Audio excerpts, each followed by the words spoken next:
యెషయా గ్రంథం 47వ అధ్యాయం. కన్యక అయిన బబులోను క్రిందికి దిగి మంటిలో కూర్చుండుము, కల్దీయుల కుమారి, సింహాసనము లేకయే నేల మీద కూర్చుండుము. నీవు మృదువని అయినను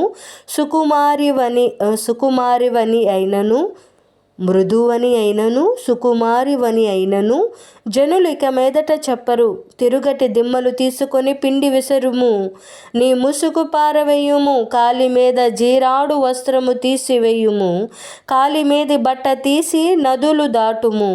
నీ కోకయు తీసివేయబడును, నీకు కలిగిన యవమానము వెల్లడియగును. నేను ప్రతిదండన చేయుచు నరులను మన్నింపను. సైన్యములకు అధిపతియు ఇశ్రాయేలు యొక్క పరిశుద్ధ దేవుడునగు యెహోవా అని మా విమోచకునికి పేరు. కల్దీయుల కుమారి, మౌనముగా నుండి చీకటిలోనికి పొమ్ము. రాజ్యములకు దొరసాని అని ఇక మీదట జనులు నిన్ను గూర్చి చెప్పరు. నా జనుల మీద కోపపడి నా స్వాస్థ్యమును అపవిత్రపరచి వారిని నీ చేతికి అప్పగించి తిని, నీవు వారి యందు కనికరపడక వృద్ధుల మీద నీ కాడి మ్రానును మిక్కిలి బరువుగా మోపితివి. నేను సర్వదా దొరసానినై యుందునని నీవనుకొని వీటిని ఆలోచింపకపోతివి. వాటి ఫలమేమవునో మనసునకు తెచ్చుకొనకపోతివి. కాబట్టి సుఖశక్తురాలవై నిర్భయముగా నివసించుచు, నేనే ఉన్నాను, నేను తప్ప మరి ఎవరునూ లేరు, నేను వెధవరాలనై కూర్చుండను, పుత్ర శోకము నేను చూడనని అనుకొనుచున్నదానా, ఈ మాటను వినుము. ఒక్క దినములోగా, ఒక్క నిమిషముననే పుత్ర శోకమును వైధవ్యమును ఈ రెండును నీకు సంభవించును.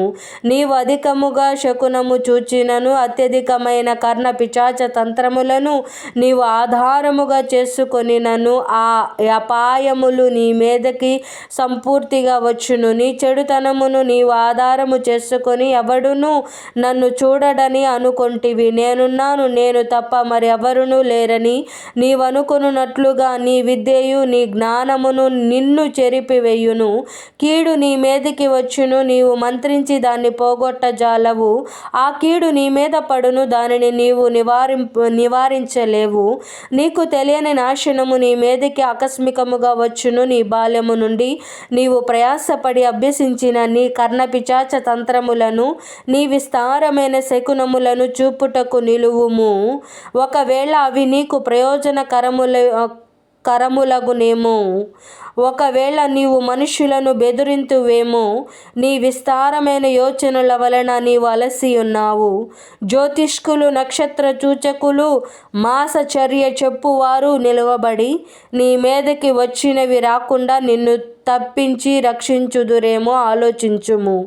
వారు కొయ్యకాలు వలెనైరి, అగ్ని వారిని కాల్చివేయుచున్నది. జ్వాల యొక్క బలము నుండి తమ్ము తాము తప్పించుకొనలేకయున్నారు. అది కాచుకొనుటకు నిప్పు కాదు, ఎదుట కూర్చుండి కాచుకొనదగినది కాదు. నీవు ఎవరి కొరకు ప్రయాసపడి అలసితివో వారికి అలాగే జరుగుచున్నది. నీ బాల్యము మొదలుకొని నీతో వ్యాపారము చేయువారు తమ తమ చోట్లకు వెళ్ళిపోవుచున్నారు. నిన్ను రక్షించువాడొక్కడైనను నుండడు.